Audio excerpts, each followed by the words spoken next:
என்னடா உட்காந்துட்டு இருக்கிற? இடத்த சீக்கிரமா இறங்கு. யாருங்கண்ணா நீங்க? என்ன சொல்றீங்க எனக்கு புரியலீங்க. இடத்தளக்க வந்தவன் தான் நீ? இல்லைங்கண்ணா, நான் இடத்தளக்க வந்தவன் இல்லைங்க. மரம் நிழலா இருக்குதுன்னு கார் ஓட்டு கொஞ்சம் அசதியா தூங்கிட்டு இருந்தேங்க. சரி, நீ இடத்தளக்க வந்தவன் நினைச்சுக்கிட்ட. இந்த இடம் பூரா நம்மளுதான். அதுல இருந்து இது வரைக்கும் 100 ஏக்கரா வேலை வேசி முடிச்சாச்சு. இந்த மாதிரி பசங்க பணம் எடுத்துட்டு வந்துட்டு இருக்கிறானுங்க. வந்துட்டானுங்களா பசங்க?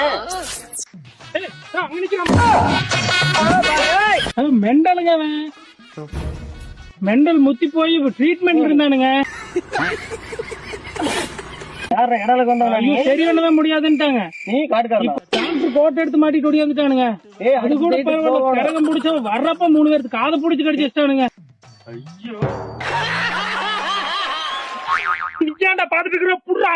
டேய், பணம் எடுத்துட்டு வர போயிருக்கான்டா. ஏன்டா இப்படி பண்றீங்க? பைத்தியமாயிவே. ரொம்ப நேரம் நல்லா பேசிக்கிட்டாரையா. கொஞ்ச நேரம் பேசியிருந்தேன், நான் காது இல்லாம தானே போயிருக்கணும். சரி, நான் செவனே தானா போய்க்கிருந்தேன். நான் செஞ்ச பாவம் யார் மேல எனக்கு என்ன கோபம்?